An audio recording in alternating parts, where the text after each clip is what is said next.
చక్కటి పథకం కదా.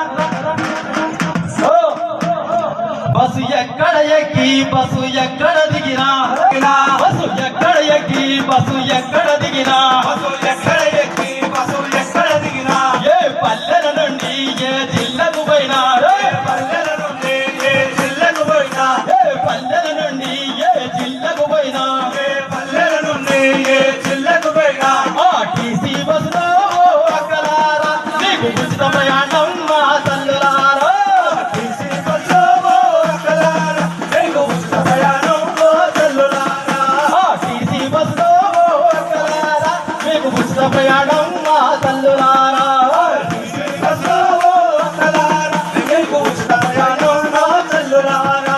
హన్మకొండ నుండి హైదరాబాదుకు పోయినా, హన్మకొండ నుండి హైదరాబాద్కు పోయినా, వరంగల్లో నుండి హైదరాబాదుకు పోయినా, వరంగల్లో నుండి హైదరాబాద్కు పోయినా, మగపేటకు పోయినా మల్లమర్రికి పోయినా, మంగపేటకు పోయినా, మందమర్రికి పోయినా, మగపేటకు పోయినా మందమర్రికి పోయినా, మంగపేటకు పోయినా, మందమర్రికి పోయినా, ఆర్టీసీ బస్సులో అక్కలారా నీకు జీరో టికెటే మా తల్లులారా.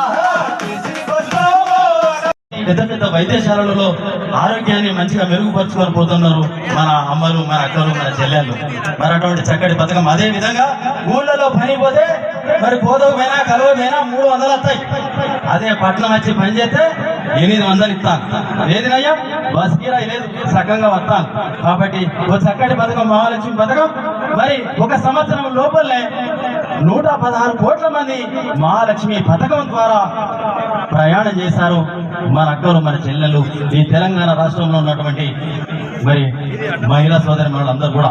అదే విధంగా 4,000 కోట్ల రూపాయలు ఆదా అయింది వాళ్ళకి. ఏది టికెట్ కొనకుండా మరి జీరో టికెట్ ద్వారా వారు ప్రయాణం చేసినందుకు.